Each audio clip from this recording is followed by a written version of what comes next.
Okay, let's shift gears and go to Europe and talk about what's going on in Ukraine. And here we're focusing mainly on the US-Russian dyad. It is very important to understand that the Americans drive the train in the West. Putin doesn't want to talk to the Europeans. He wants to talk to the Americans. He knows who the boss is.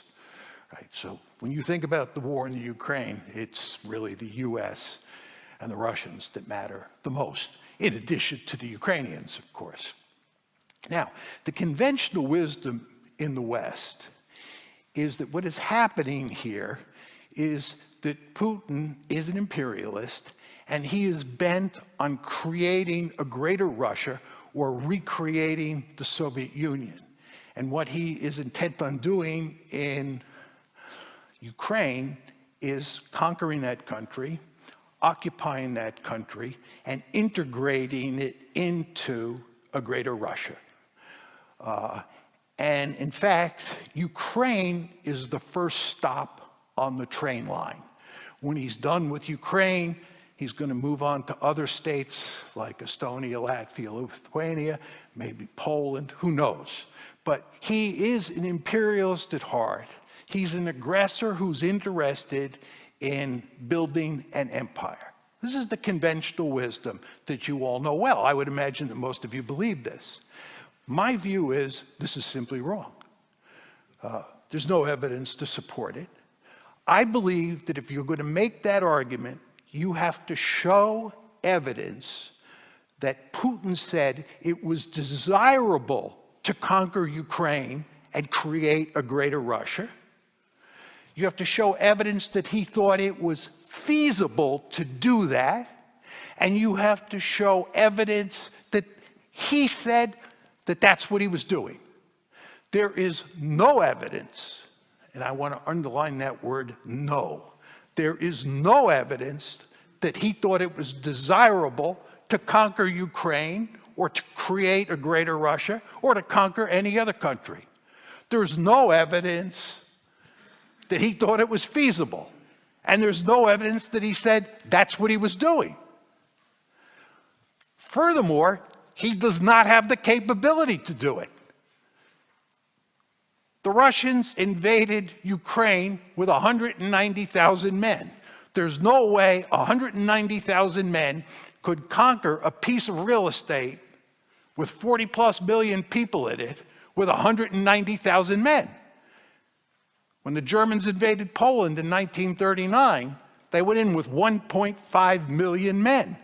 You need a huge army to conquer a country like Ukraine, occupy it, and incorporate it into your country. And you're not going to do that with 190,000 men. Furthermore, this man, Vladimir Putin, does not have the Wehrmacht at his fingertips. You've noticed how poorly the Russian army performs. So you have a small army that's not the Wehrmacht. There's no way this army could conquer all of Ukraine. And if you look at the strategy that's been employed, my argument makes perfect sense.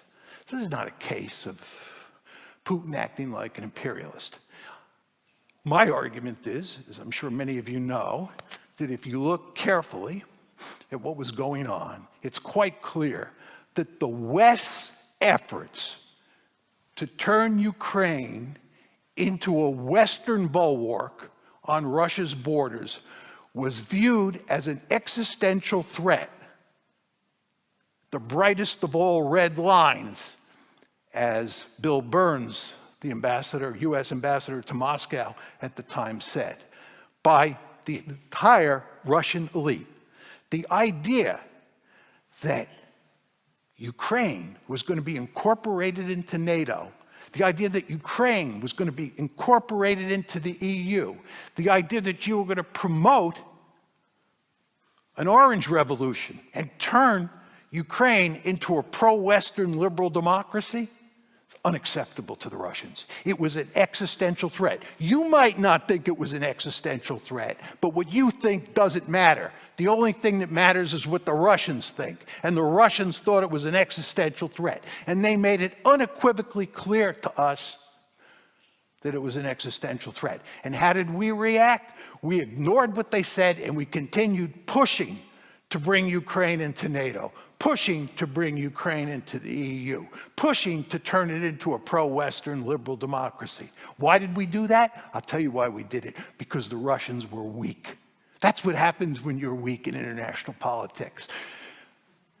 The Russians protested NATO expansion from the get-go. The first tranche took place in 1999. The second tranche of expansion took place in 2004, right? The Russians screamed bloody murder both times.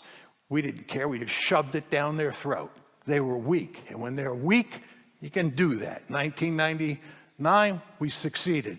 2004, we succeeded. Then in 2008, we said, we're going to bring Georgia and Ukraine into NATO.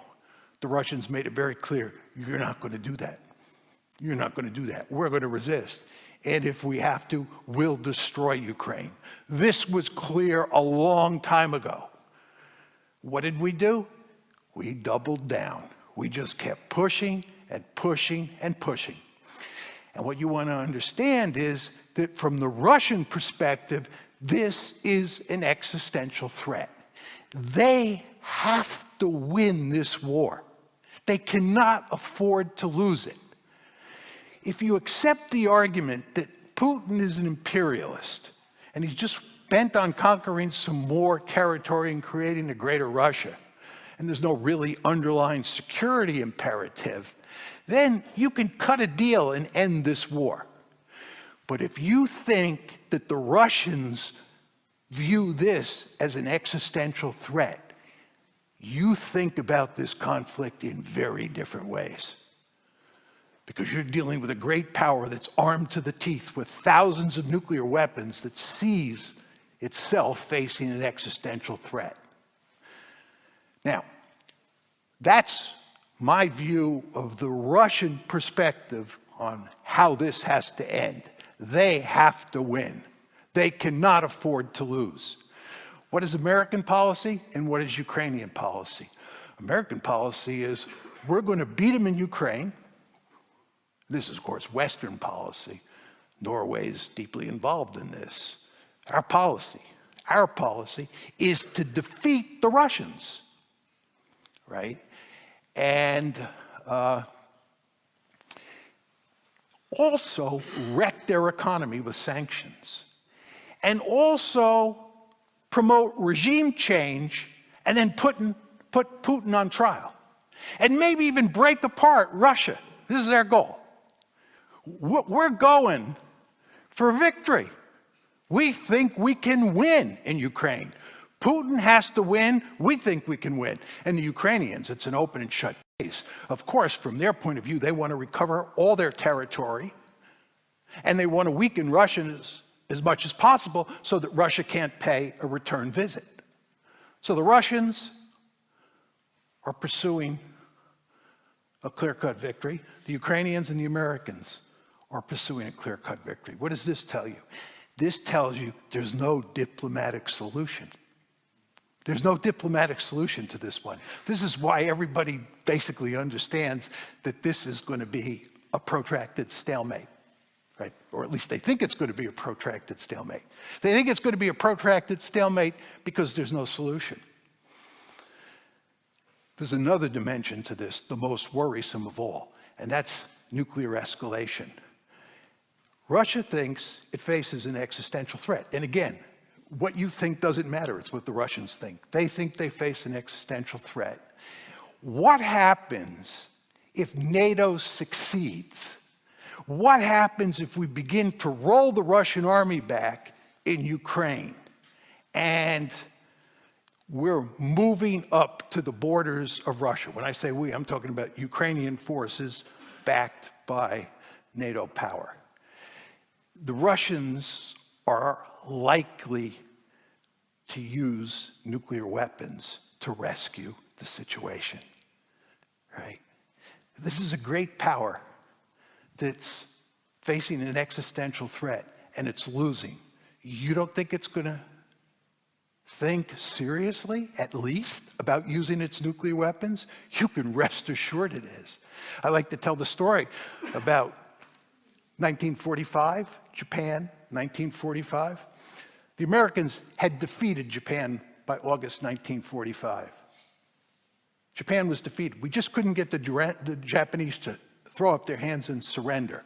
And we thought that we were going to have to invade the Japanese home islands. And we knew how many casualties there had been at Okinawa and at Iwo Jima, and we did not want to invade the Japanese home islands. We were desperate to avoid invading the Japanese home islands. And you know what we did? We dropped 2 nuclear weapons on Japan. And you know what? You could do that because the Japanese didn't have nuclear weapons of their own, and they were not going to retaliate. Well, I have news for you. The Ukrainians don't have nuclear weapons of their own. And if the Russians use nuclear weapons in Ukraine, Ukraine can't retaliate, and we're not going to initiate a general thermonuclear war by using nuclear weapons to defend Ukraine. So you can see the potential for nuclear escalation here is real. And given the consequences, the potential of escalation does not have to be very high to scare the living bejesus out of you. Right? So you want to understand there's a perverse paradox here, which is the more successful we are in waging the war against Ukraine, the more likely it is that they'll turn to nuclear weapons. It's not to say they axiomatically will. It's just to say it becomes a real possibility. So the story I've told you here, in conclusion, is that during the Cold War, we had one conflict dyad. During the unipolar moment, we had none. During the multipolar world we now live in, there are 2 potential great power conflicts on the table. And both of them, as I tried to describe, are very dangerous. So all of you should be very fearful about the world that you live in, and even more fearful about the world that we're moving into.